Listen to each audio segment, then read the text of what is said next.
Salam, salam sejahtera dan kasih Tuhan kita Yesus Kristus. Kali ini saya membawakan kebenaran firman Tuhan yang berjudul Menang di Masa Sukar, yang terdapat di dalam Roma pasal 8 ayat yang ke-28. Roma 8 ayat yang ke-28. Kita tahu sekarang bahwa Allah turut bekerja dalam segala sesuatu untuk mendatangkan kebaikan bagi mereka yang mengasihi Dia, yaitu bagi mereka yang terpanggil sesuai dengan rencana Allah. Ya. Ayat ini berkata bahwa Allah turut bekerja dalam segala sesuatu untuk mendatangkan kebaikan. Ya, artinya bahwa apapun yang terjadi dalam kehidupan kita saat ini, bahwa orang-orang yang mengasihi Dia, segala sesuatu yang terjadi dalam hidupnya akan selalu mendatangkan kebaikan bagi mereka. Ya. Itu sebabnya kita harus pastikan dalam kehidupan kita sebagai umat Tuhan, orang-orang yang percaya adalah orang-orang yang mengasihi Tuhan dalam kehidupan kita. Ya. Karena orang yang mengasihi Tuhan, segala sesuatu yang terjadi dalam hidupnya akan selalu mendatangkan kebaikan bagi mereka. Ada 3 hal, saya mencatat ada 3 hal yang saya ingin bagikan bagi Bapak Ibu Saudara. Bagaimana supaya kita bisa menang di masa yang sukar. Hal yang pertama, di dalam ayat yang ke-18.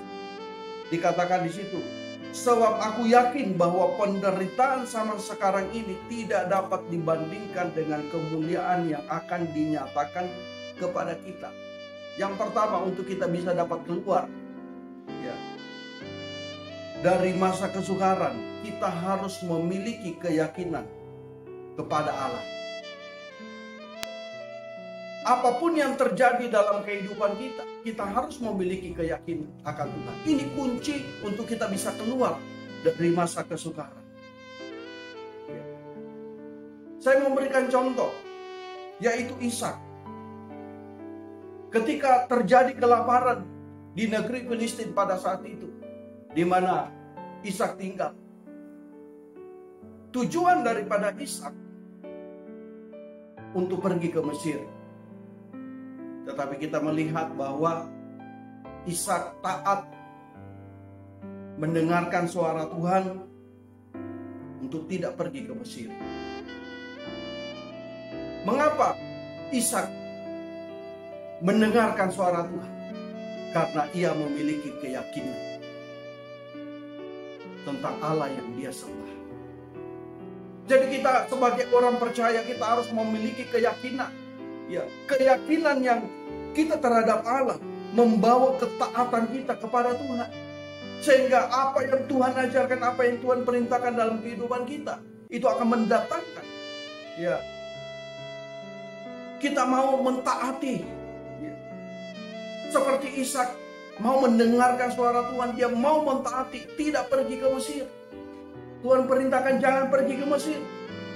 Dan Ishak tidak melangkah untuk pergi ke Mesir. Dia mendengarkan suara Tuhan. Mengapa? Karena keyakinannya akan Tuhan. Sangat penting untuk kita bisa keluar dari masa kesukaran. Kita harus bisa memiliki keyakinan. Hal yang kedua yang dilakukan oleh Ishak, dia menabur di masa kekeringan pada saat itu. Ya, ini suatu hal yang luar biasa. Di masa kekeringan, dia masih mau menabur.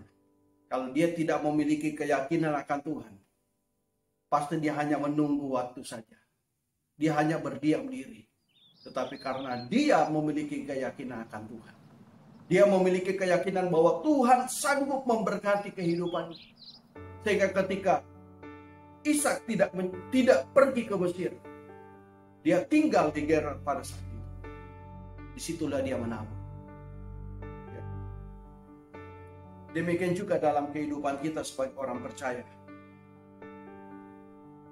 Sekalipun kita ada di masa sukar, jangan berhenti untuk menabur.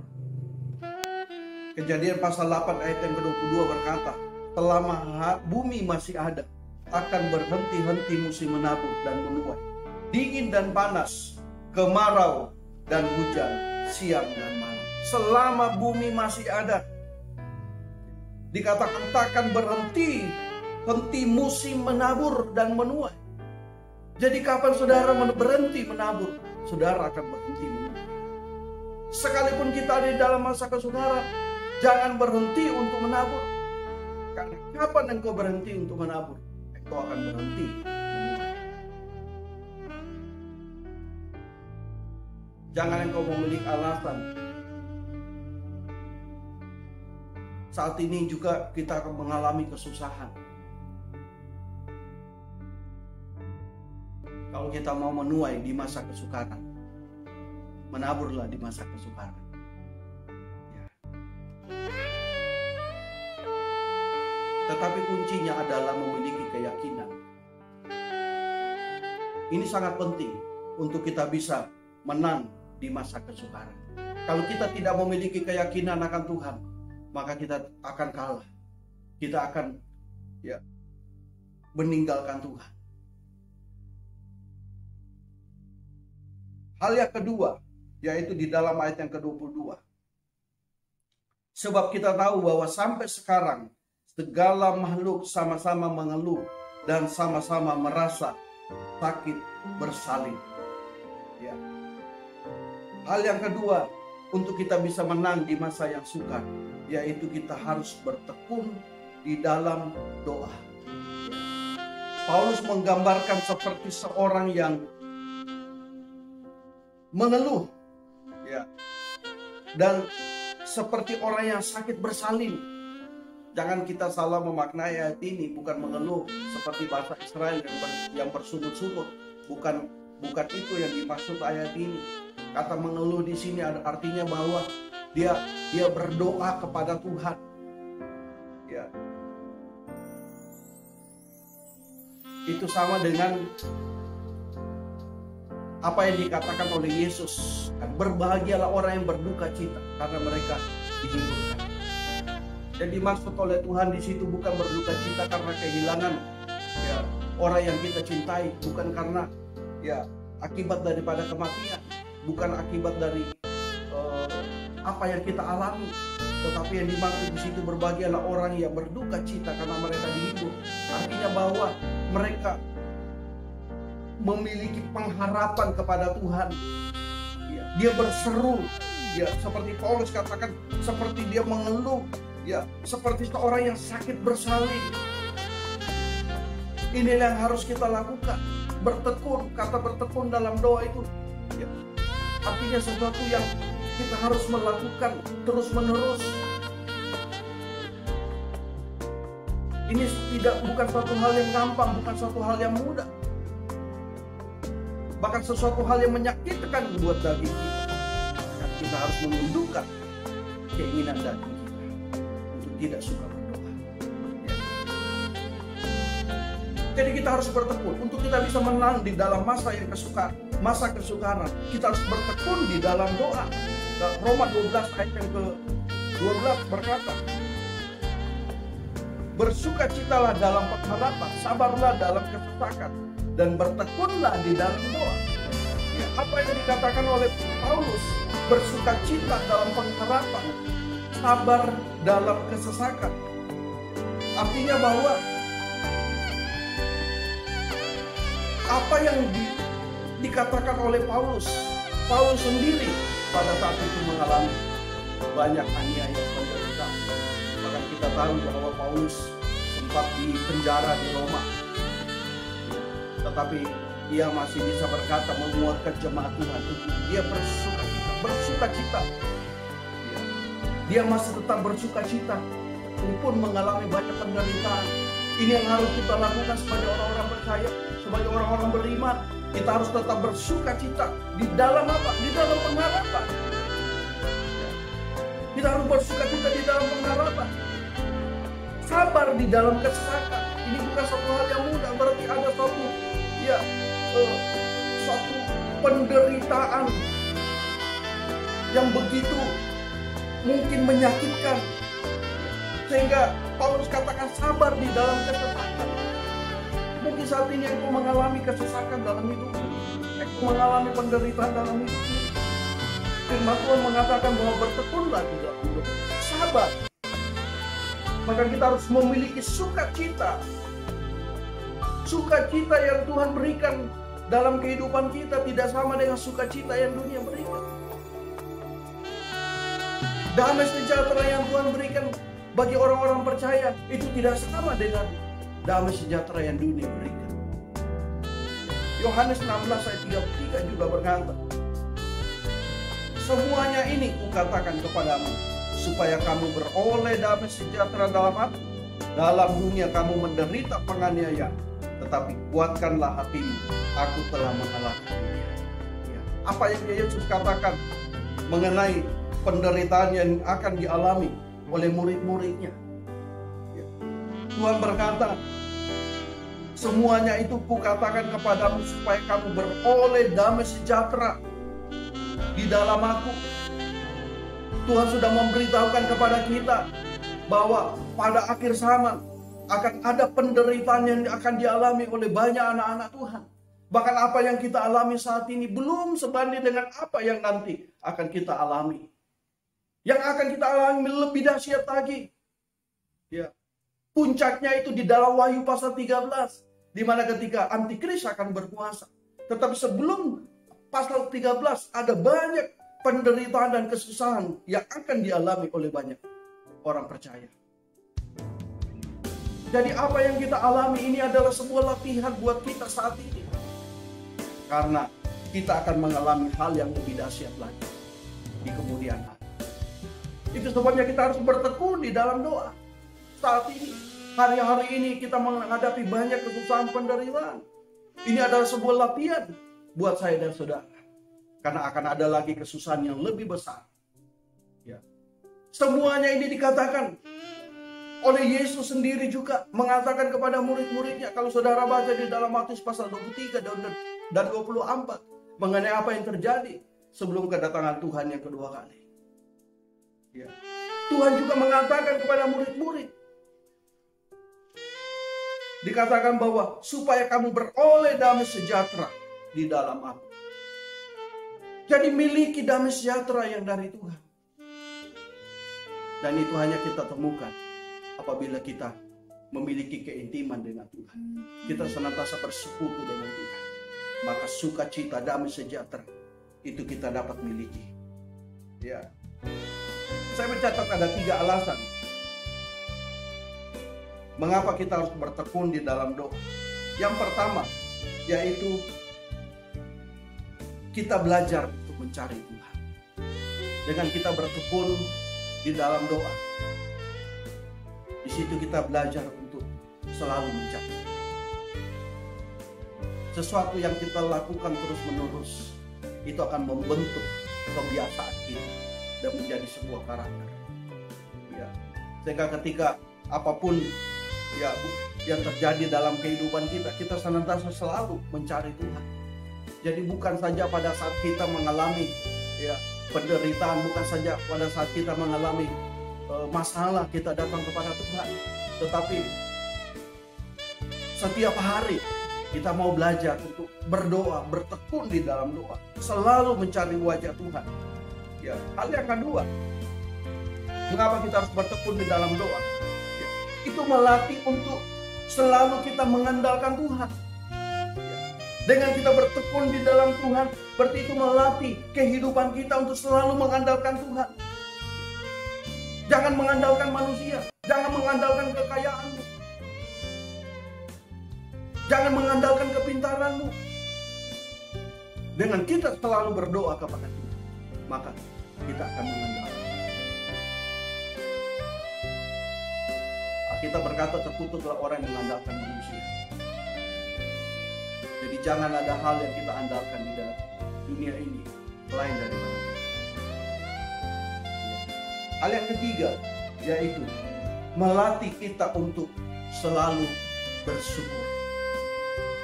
Dengan kita bertekun dalam doa, melatih kehidupan kita untuk selalu mengucap syukur. Paulus katakan dalam 2 Tesalonika, mengucap syukurlah dalam segala hal, karena itulah yang dikehendaki Allah. Jadi Tuhan mau kita mengucap syukur dalam segala hal, karena itu adalah kehendak Allah. Bukan pada saat kita diberkati kita mengucap syukur, tetapi pada saat kita mengalami kesusahan, pada saat kita mengalami penderitaan bahkan aniaya, kita harus belajar untuk mengucap syukur. Nanti kita akan melihat kenapa kita harus mengucap syukur.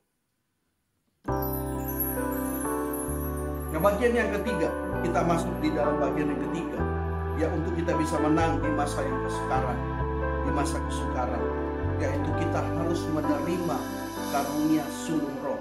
Di dalam tadi pembacaan kita di dalam Roma pasal ke-8 ayat yang ke-23, dan bukan hanya mereka saja, tetapi kita yang telah menerima karunia sulung roh, kita juga mengeluh dalam hati kita sambil menantikan pengangkatan sebagai anak, yaitu pembebasan tubuh kita. Jadi dikatakan kita harus menerima karunia sulung roh. Apa yang dimaksud dengan karunia sulung roh? Ini bukan suatu roh yang diberikan kepada kita, tetapi ini menunjukkan satu status atau hak istimewa bagi orang percaya yang diberikan oleh Tuhan, sehingga itu membuat kita berbeda dengan orang-orang lainnya. Kita berbeda dengan orang-orang yang tidak percaya kepada Tuhan. Ada satu hak istimewa, ada sebuah status kita di hadapan Allah. Itu yang dimaksud oleh karunia sulung roh.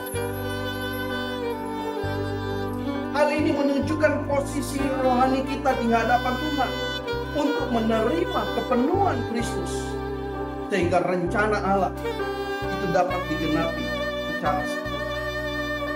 Itu yang dimaksud oleh karunia sulung. Dan Tuhan mau memberikan kehidupan kita sebagai orang percaya, memberikan karunia sulung itu di hadapan Allah, supaya kita memiliki status,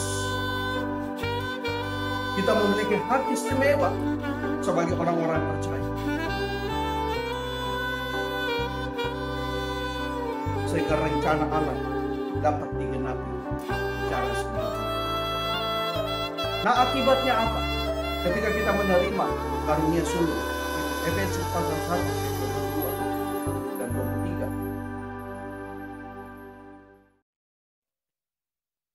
Dan segala sesuatu telah diletakkannya di bawah kaki Kristus, dan dia telah diberikannya kepada jemaat sebagai kepala dari segala yang ada. Jemaat yang adalah tubuhnya, yaitu kepenuhan dia, yang memenuhi semua dan segala sesuatu. Ya, luar biasa, puji Tuhan.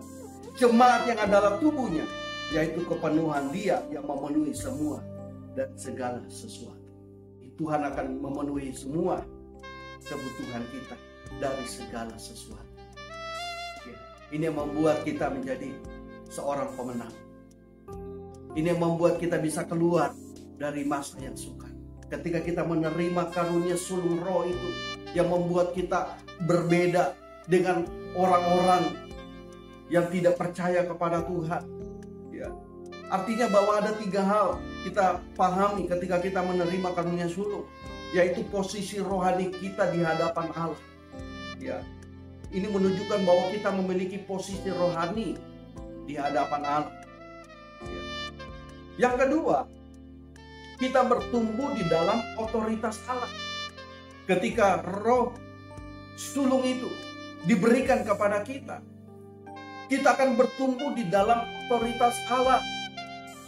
Jadi kalau kita menerima otoritas Allah, ini yang membuat kita berbeda dengan orang-orang dunia, karena ada otoritas Allah di dalam diri kita. Saya katakan di sini bertumbuh dalam otoritas Allah. Artinya supaya kita harus hati-hati. Banyak hamba Tuhan tidak hati-hati. Allah mempergunakan otoritas Allah. Dia berpikir bahwa otoritas Allah yang ada di dalam dirinya, dia memposisikan dirinya sama seperti Allah, sama seperti Yesus. Mau menghardik badai, mau menghardik COVID.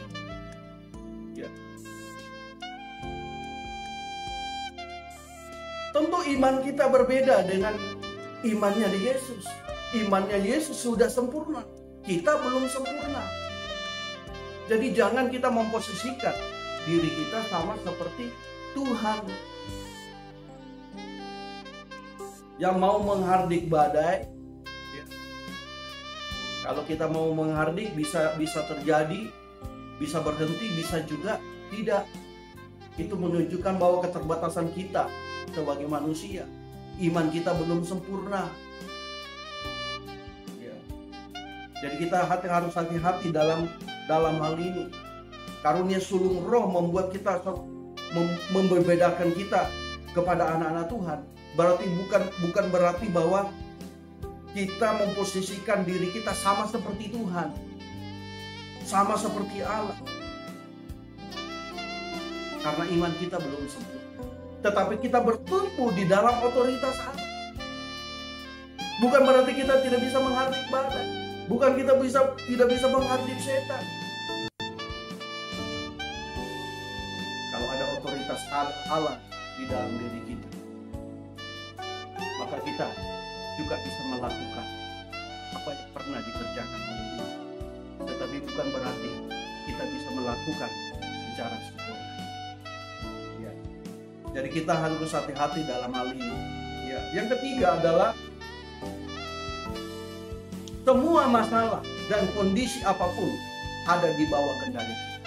Kalau kita mau menerima karunia sulung roh itu, maka semua masalah dan kondisi apapun ada di bawah kendali kita. Ya, bukan masalah yang mengendalikan kita, tetapi kitalah yang mengendalikan masalah. Itu sebabnya 3 hal ini yang harus kita miliki untuk kita bisa menang di masa yang sukar. Kita harus memiliki keyakinan akan Tuhan. Teruslah bertekun di dalam doa dan menerima karunia sulung roh. Ya. Karena itu membuat kita berbeda di hadapan Tuhan. Jadi kita harus mengerti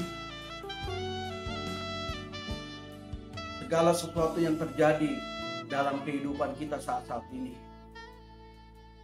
Mungkin banyak umat Tuhan mengalami kesusahan. Mungkin ada yang di PHK. Mungkin ada yang sakit. Ada yang menderita. Ada yang kekurangan makanan. Bahkan apapun penderitaan yang kita alami, yang engkau alami saat ini, miliki 3 hal ini. Engkau harus tetap memiliki keyakinan. Engkau terus berdoa dan terimalah karunia sulung roh itu. 3 kunci ini untuk kita bisa menang di masa yang sukar. Segala sesuatu penderitaan yang kita alami bagi orang yang mengasihi Tuhan, dikatakan di situ akan mendatangkan kebaikan bagi kita. Akan mendatangkan kebaikan bagi kita kalau kita mengasihi Tuhan. Yang kedua, jadi kita harus mengerti ada 3 makna penderitaan. Yang pertama mendatangkan kebaikan. Yang kedua membentuk karakter kita.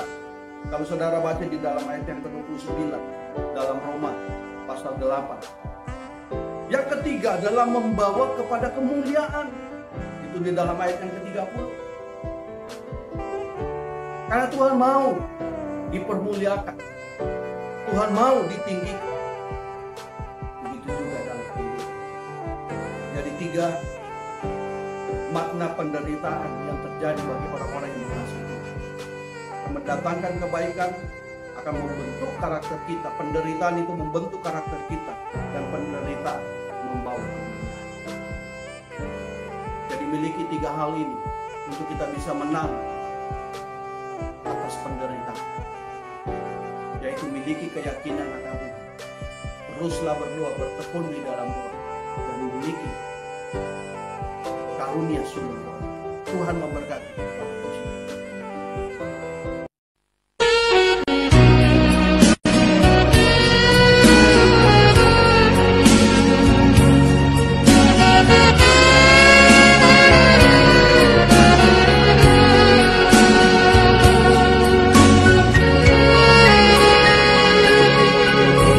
Yesus, aku cinta padamu.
puji ku sembah Kau selalu.